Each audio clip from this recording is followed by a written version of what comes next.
Bonjour à tous, dans cette vidéo nous allons corriger ensemble l'exercice 30 page 123 dans lequel on nous demande de dater une carotte glaciaire en utilisant le chlore 36.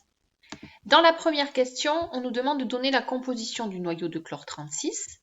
D'après la classification périodique, on sait que le numéro atomique du chlore vaut 17, Z égale 17.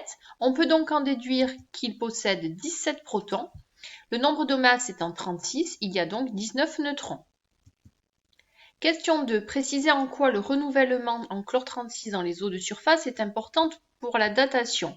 En effet, dans le texte, on nous dit que le chlore 36 est constamment renouvelé et sa teneur reste constante au cours du temps dans les eaux de surface.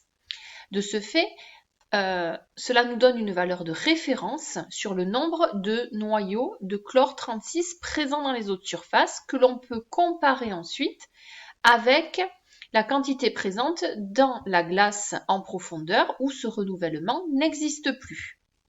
Cette technique de datation serait impossible s'il n'y avait pas ce renouvellement dans les eaux de surface.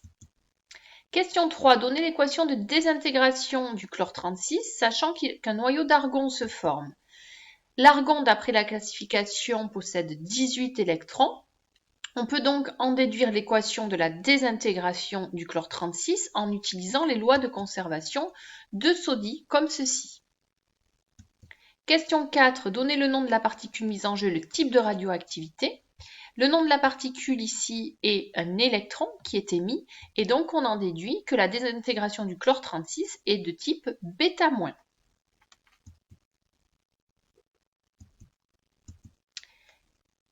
On nous indique ici que la variation temporelle du nombre de noyaux radioactifs est proportionnelle à la population de noyaux présente.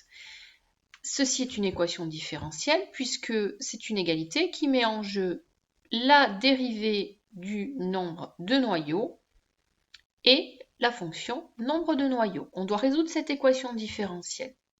On cherche donc la solution à cette équation différentielle ici. Cette équation différentielle a une solution de la forme nt égale a exponentielle de moins lambda t.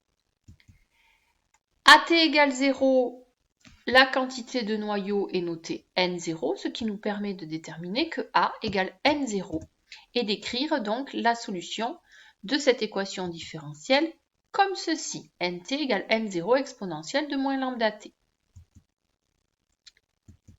Question 6. Donner la définition du temps de demi-vie, T1,5, et calculer la valeur de la constante radioactive lambda.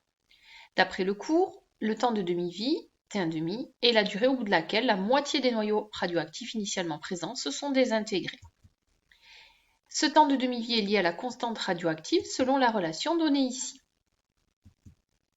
On repère dans les données le temps de demi-vie du chlore 36 de façon à faire l'application numérique et à trouver que la constante radioactive vaut 2,30 fois 10-6 années-1, le temps de demi-vie étant exprimé en années.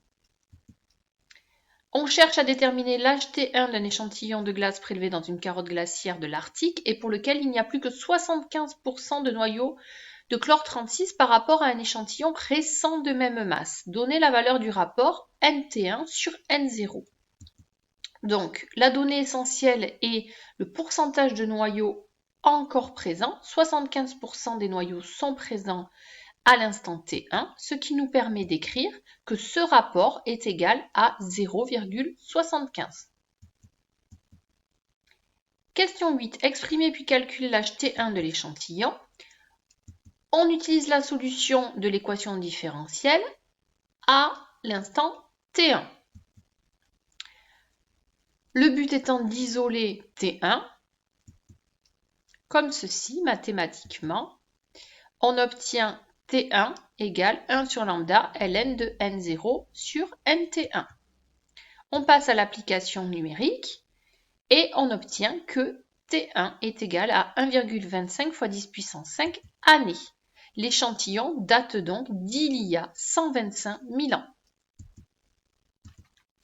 Question 9 et dernière question. La glace contient également des bulles de dioxyde de carbone CO2. Expliquez pourquoi la datation au carbone 14 est inadéquate.